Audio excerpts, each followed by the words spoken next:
Wilma. Not entirely clear how you were responding to Hog Pasture was done in 1970 for the Earth, Air, Fire, and Water exhibition at the Boston Museum. I had tried to bring a pig in, but they refused. They wouldn't let us do it. We could only do the pasture. The museum asked influential people, particularly the Peabodys, for support since they grew pigs. They said, no pigs in our museum.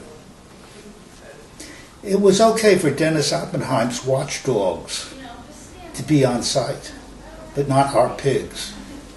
I argued that the pig was a random moving part in the piece and not an animal. They were, however, impervious to intelligent discourse.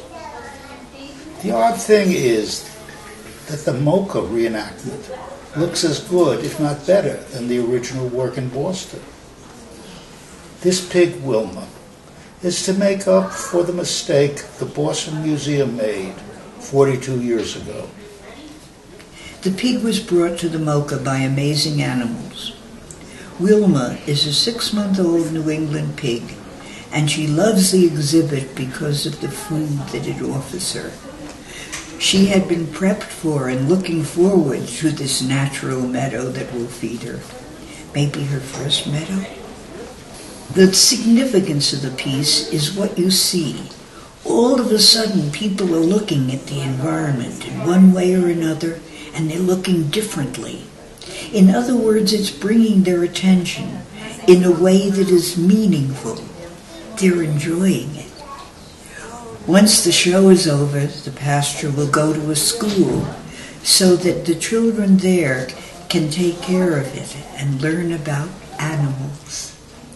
Another significance is that it was one of our first survival pieces that we had done.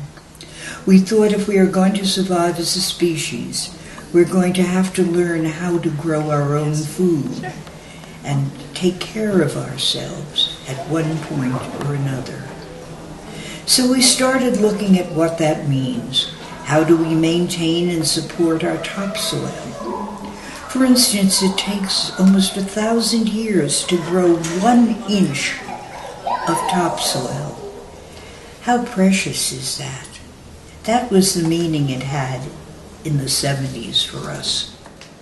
And that meaning continues to today. In fact, the topsoil is in worse shape now than it was back then.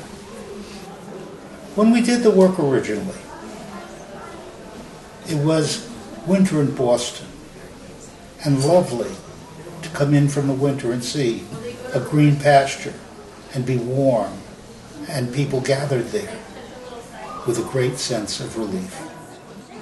So, Wilma, as all can see, is now the ending of a story that began 40 years ago and then was quiet for 40 years and now has been alive for an afternoon.